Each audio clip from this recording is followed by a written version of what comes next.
پھر کیا کرے گا کہ یار بار بار ایک ہرن مارو اتنا ٹائم لگتا ہے, ہرن کا ایک دفعہ غول نظر آیا نا 25-30 گرا دو,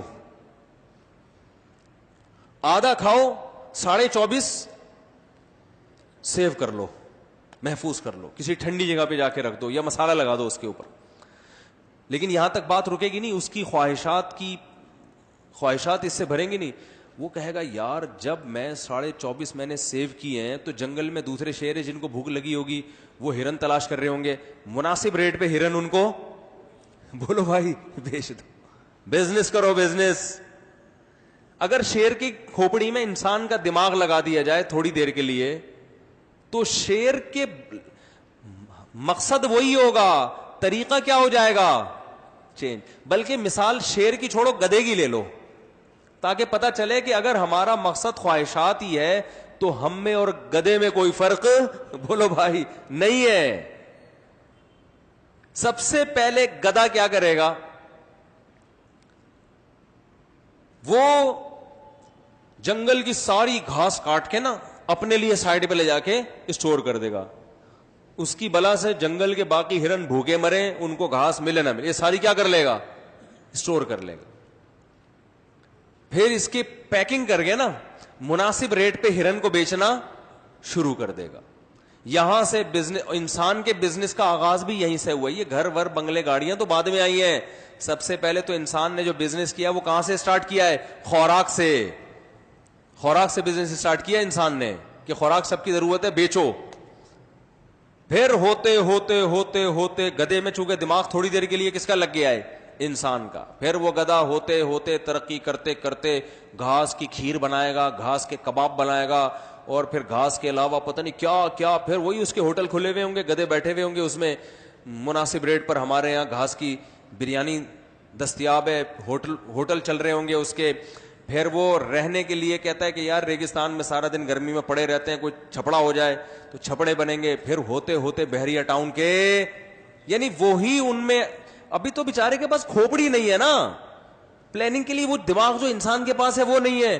لیکن یاد رکھو کہ اس سے جو گدھا ہے نا وہ انسان نہیں بن جائے گا, وہ ترقی تو بہت کر لے گا, مگر اس ترقی کو عقل مند لوگ ترقی ماننے کے لیے تیار نہیں ہوں گے. اس ترقی کا بنیادی مقصد ہوس کو پورا کرنا, خواہشات کو پورا کرنا, اس کے علاوہ کوئی اور مقصد نہیں ہے.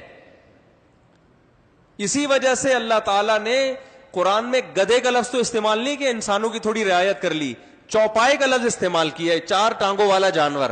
اللہ نے فرمایا جو لوگ اللہ کو نہیں مانتے, ان کا مقصد حیات صحیح مقصد حیات نہیں ہے. اولئک کالانعام, یہ 4 ٹانگوں والے جانوروں کی طرح ہیں, بل ہم اضل, بلکہ ان سے بھی زیادہ گمراہی ہے, ان سے بھی زیادہ برے ہیں. آپ کہہ سکتے ہیں یار یہ تو 3 پیس سوٹ میں گھومتے ہیں, یہ تو بڑے, ان کا لائف سٹائل دیکھو, کسی کمپنی میں جاؤ کسی مینیجر کو دیکھو کتنی تمیز سے بیٹھا ہوا ہے, چائے پیش کرے گا.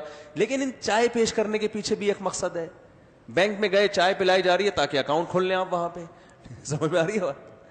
ہر چیز کے پیچھے کیا ہے, یہ جو کمپنی والے اتنا پروٹوکول دے رہے ہوتے ہیں. آپ کسی صدر میں چلے جائیں نا, عام دکان پہ, آپ خاتون ہوں گے تو باجی باجی سے آپ کو خطاب کیا جائے گا. اس باجی کہنے کا مقصد کیا ہے, دکان پہ آ جائیں آپ کے اگر داڑھی ہے تو صوفی صاحب, مفتی صاحب, مولانا صاحب, کچھ بھی, یعنی بدتمیزی نہیں کرے گا وہ آپ سے. تو میرے بھائی اگر دیکھو یہ جو دنیا میں آج بڑے بڑے فنٹر بنے پھرتے ہیں نا, یہ دنیا کو آج اخلاق و آداب سکھا رہے ہیں. انہوں نے جب زمینوں پہ قبضے کیے ہیں نا تو انسانوں کو بہت قتل کیا, بہت مارا انہوں نے. جب ان کو وہ تمام وسائل مل گئے تو تھینک یو سے بات شروع ہو رہی ہے اور تھینک یو پہ ختم ہو رہی ہے. نہیں آ رہی بات.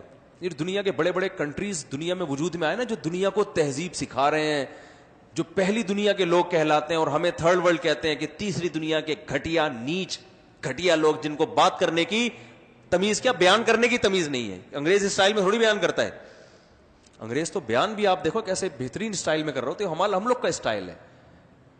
تو وہ کہتے ہیں ان کو تو کمبختوں کو بات کرنے کی تمیز نہیں ہے. تو بہت